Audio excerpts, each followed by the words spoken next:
one does not live on bread alone, but on every word that comes forth from the mouth of God.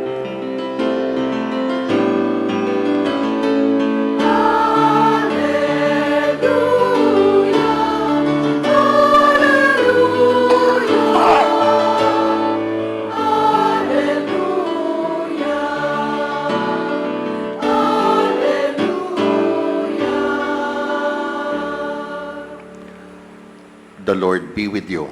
And with your spirit. A proclamation from the Holy Gospel according to Matthew. Glory to you, O Lord. When Jesus heard of the death of John the Baptist, he withdrew in a boat to a deserted place by himself. The crowds heard of this. They followed him on foot from their towns. When he disembarked and saw the vast crowd, his heart was moved with pity for them, and he cured their sick. When it was evening, the disciples approached Jesus and said, "This is a deserted place. It is already late. Dismiss the crowd so that they can go to the villages and buy food for themselves." And Jesus said to them, "There is no need for them to go away. Give them some food yourselves." But they said to him, "5 loaves and 2 fishes are all we've got." Then he said, "Bring them here to me." And he ordered the crowds to sit down on the grass. Taking the 5 loaves and the 2 fish, looking up to heaven, he said the blessing, he broke the loaves, he gave them to his disciples, who in turn gave them to the crowds. They all ate and were satisfied, such that they picked up the fragments left over, 12 wicker baskets full. Those who ate were about 5,000 men, not counting women and children. The gospel of our salvation. Praise to you, Lord Jesus Christ.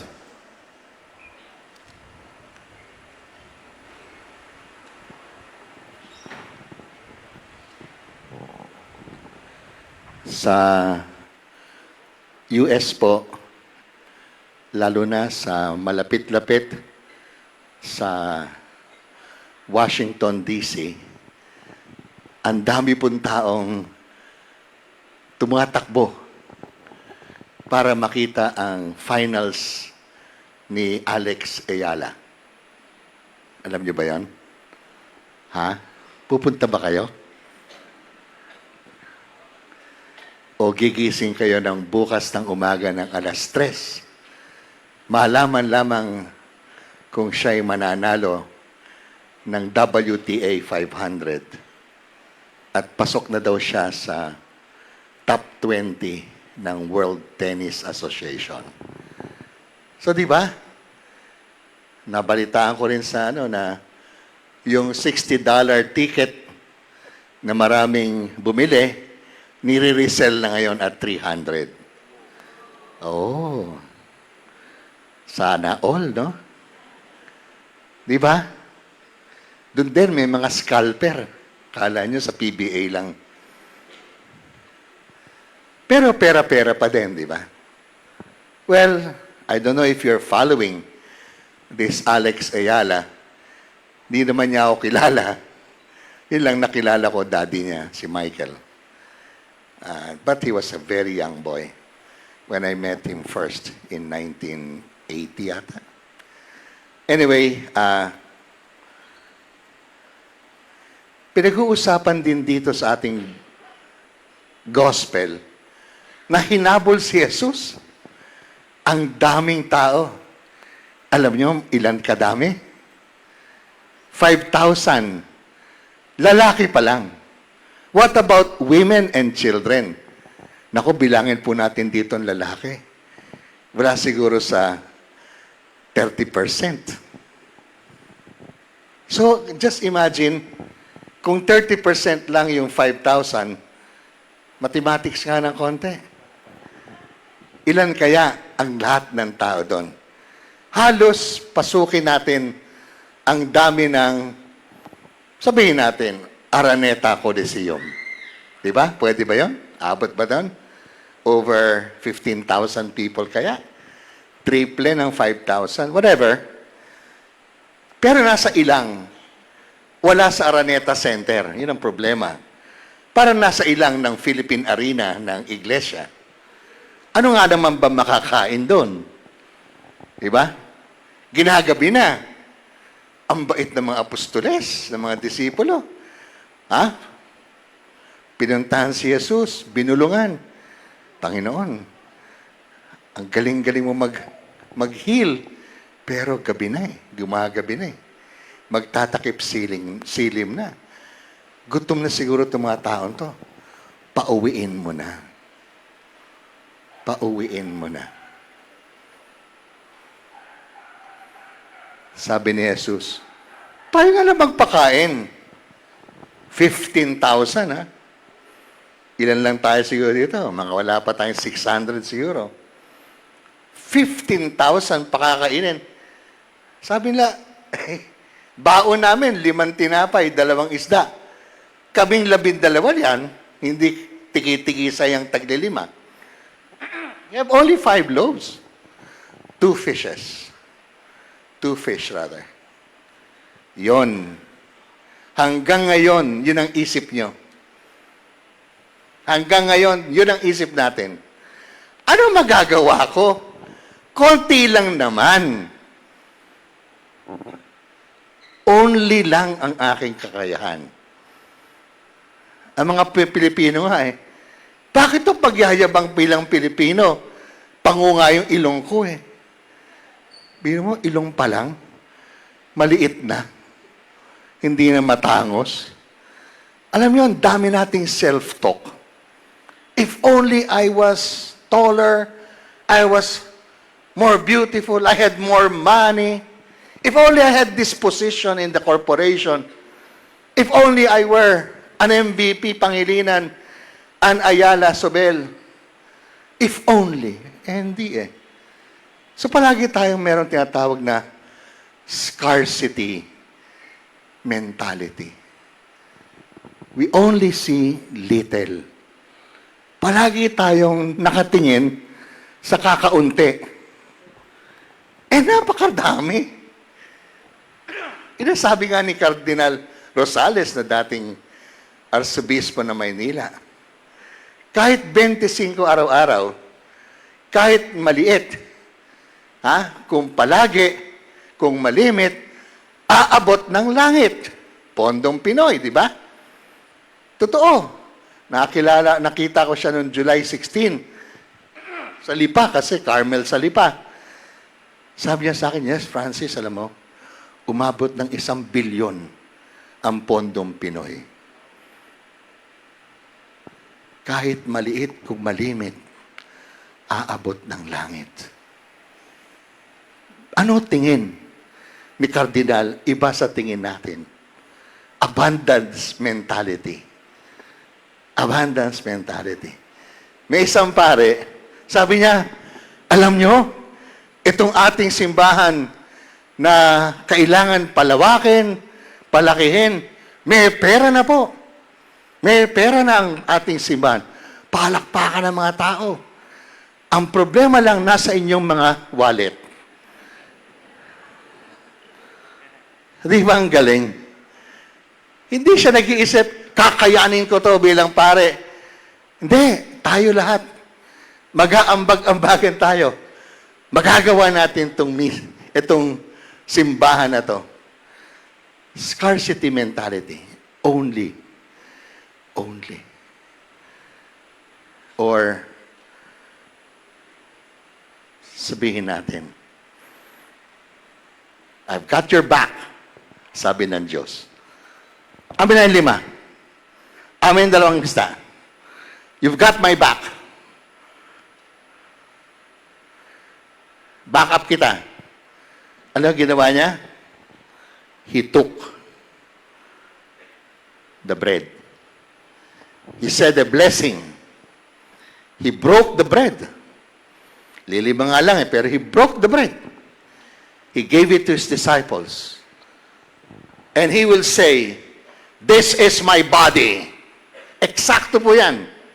The same words of Matthew chapter 14 is the same words of Matthew chapter 26.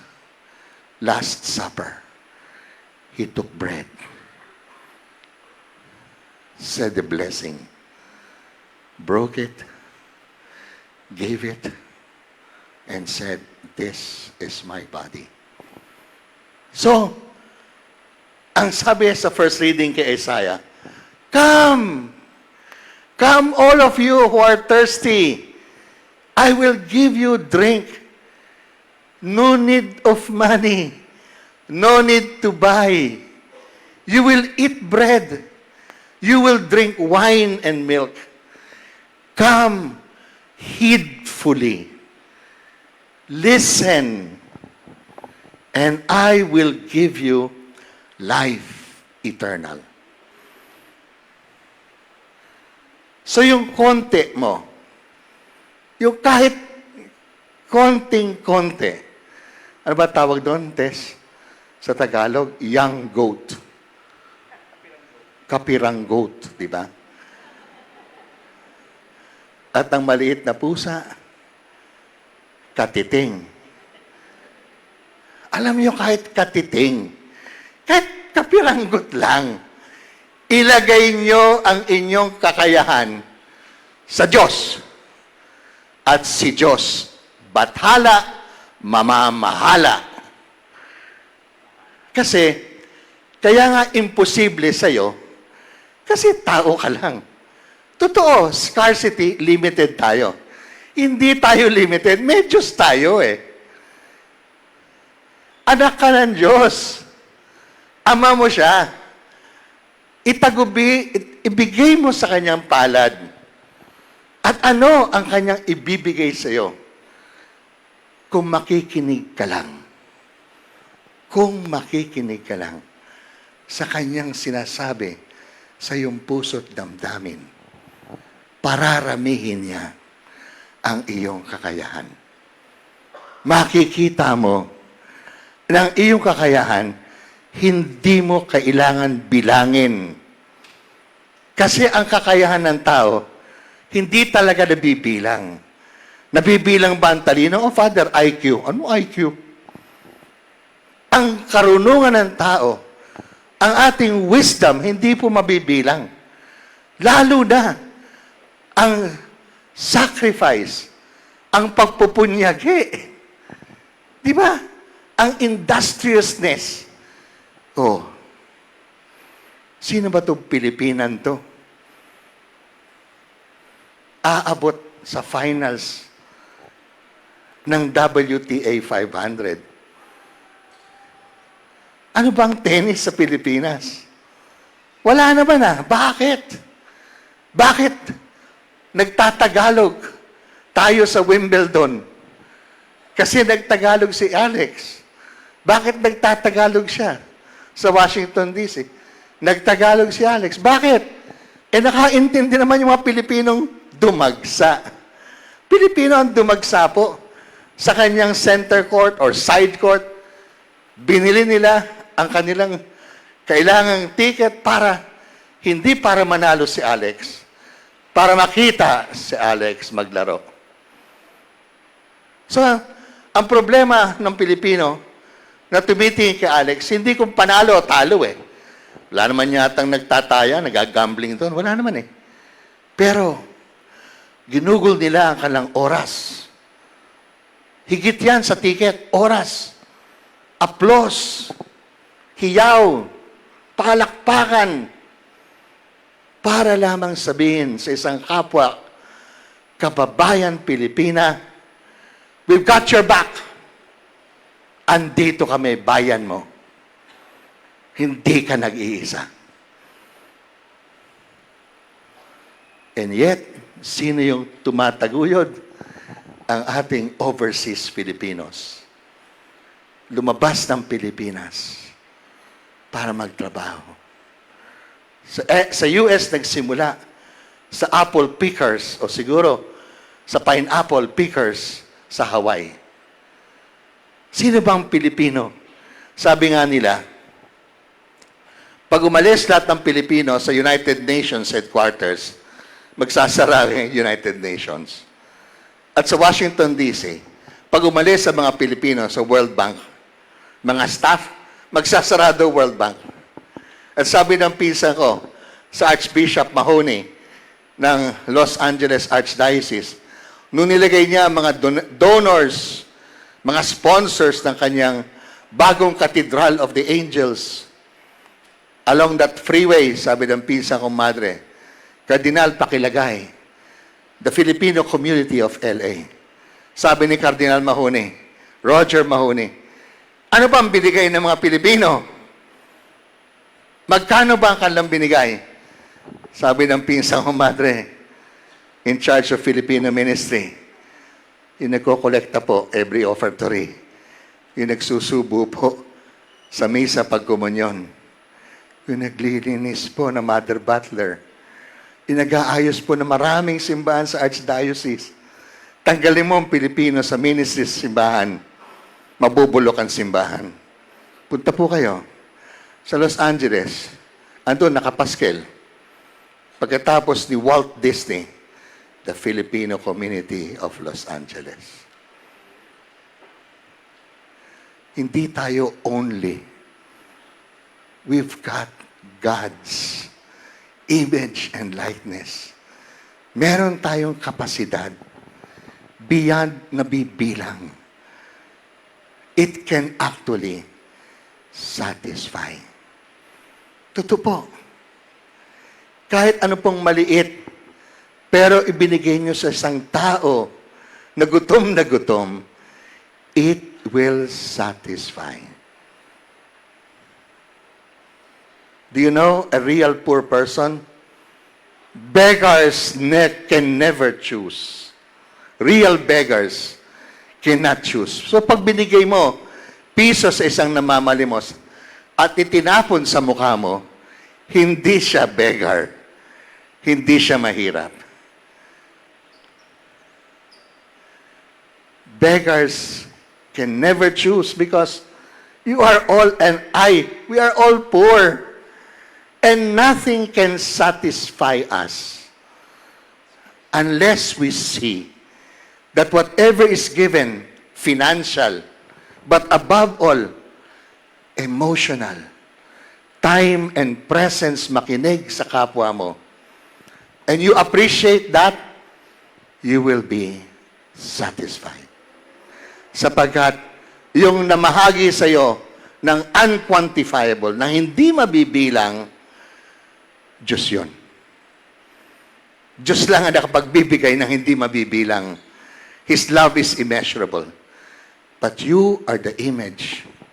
You are the likeness of God. In this world, we can multiply. Huwag po natin palaging isipin, 8 lang ang piraso ng pizza. Pang-8 lang. Actually, nakikita ko, 16. I-divide mo pa yung 1/8 sa dalawa.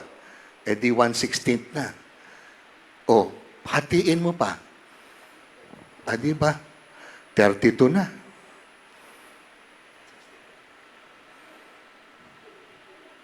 I end with this, as I said, I think once.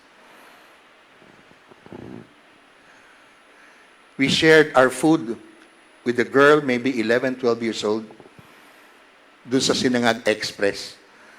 At that time, 60 pesos pa lang.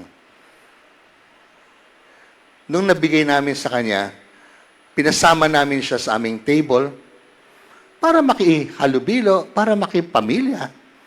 Sabi niya, Father, wag na lang. Uwi na lang ako. Bakit? Sabi ko, hati kami ng nanay kong may sakit. Alam niyo, nakita namin yung aming Sinangag Express. Parang maluha-luha kami eh. Kasi itong babaeng to, gutom din naman kamukha namin. Marunong makihati. Yung aming isa, sa kanya, times 2. Multiply. Never divide. The one that divides is the evil one. God is abundant. So come to Him. Heed Him. Pinapakinggan niyo ko yon. Sinasabi ko ang explanation ng Word of God.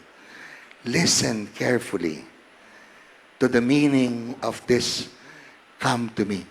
Libre po. Wala pong cover charge. Walang nagpunta dyan sa harapan, humingi ng inyong abuloy na 50 pesos para makapunta rito. Libre po to. At mas libre po, magkomunyon. Ang tawag sa komunyon, alam niyo sa Tagalog, makinabang. Pakikinabangan mo ba ang kagandahan at kabutihang loob ng Diyos? Nang sa gayon paglabas mo, tinanggap mo kanyang katawan, ikaw ay kinatawan niya. At sa buhay, itong 600 na taon to, magiging generous sa linggong ito.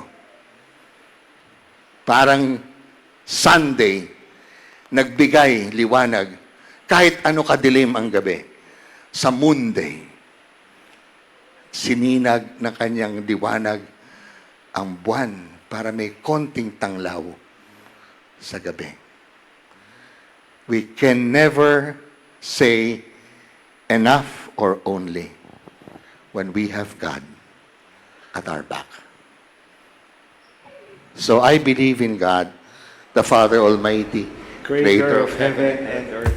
I believe